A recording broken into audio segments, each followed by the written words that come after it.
So about a week ago, Stellar Blade released a trailer showing that they are doing their collaboration with Goddess of Victory. And in the video, when I reacted to it, I was talking about how I wish there was more gameplay DLC. I wish the DLC that was coming out was a gameplay one instead of just more cosmetics. And I have no issue with, you know, cosmetic DLCs, but I wanted more from Stellar Blade at this point, being, you know, almost a year since its release. And after putting that video out, shout out to the comment section, by the way. Everybody kept it civil that disagreed with me or whatever, but people were generally saying that, you know, it's only been a year and we shouldn't really expect a smaller studio to create more gameplay stuff within that time after a year, maybe a little bit longer, maybe a year and a half, 2 years or something like that. And with that, I actually disagree, which gets to the main crux of this video, I guess.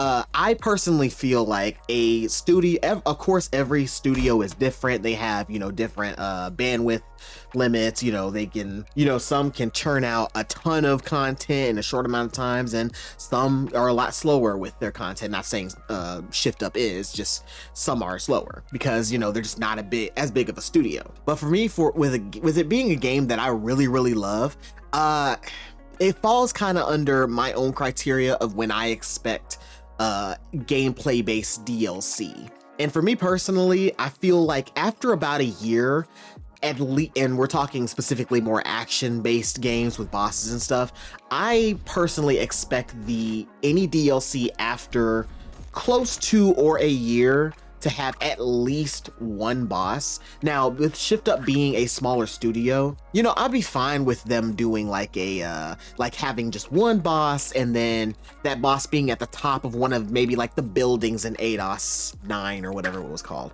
Like, they could do it to where, like, say the main pathway that you go on your way to fight that lightning boss, when you go on that parking garage, say there's like a new building to the side, and you could break open the door and travel up it, and there's enemies in there, and at the top there's a new boss. They could do something like that. I'm not expecting them after a year to like remake a whole huge area that's the size of the main desert area in Stellar Blade. That would be ridiculous. I expect something like that maybe after a couple, maybe 3 years.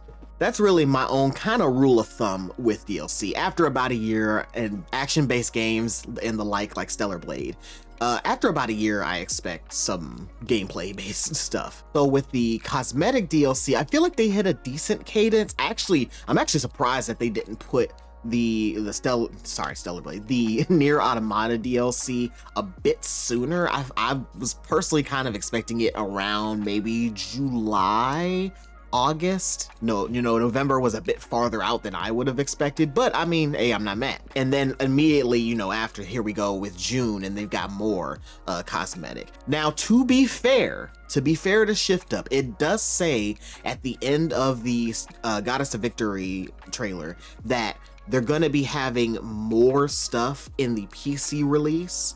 So maybe that means more gameplays oriented stuff, maybe a boss, who knows, we don't know yet. I'm prayerfully hoping, but I don't really have high hopes in that because I don't see them doing more gameplay stuff specifically only for PC and not for PlayStation. That doesn't really make much sense. And just to make sure that I'm right about that, so here's the Stellar Blade trailer that came out. It says coming to PC with additional contents in June 2025.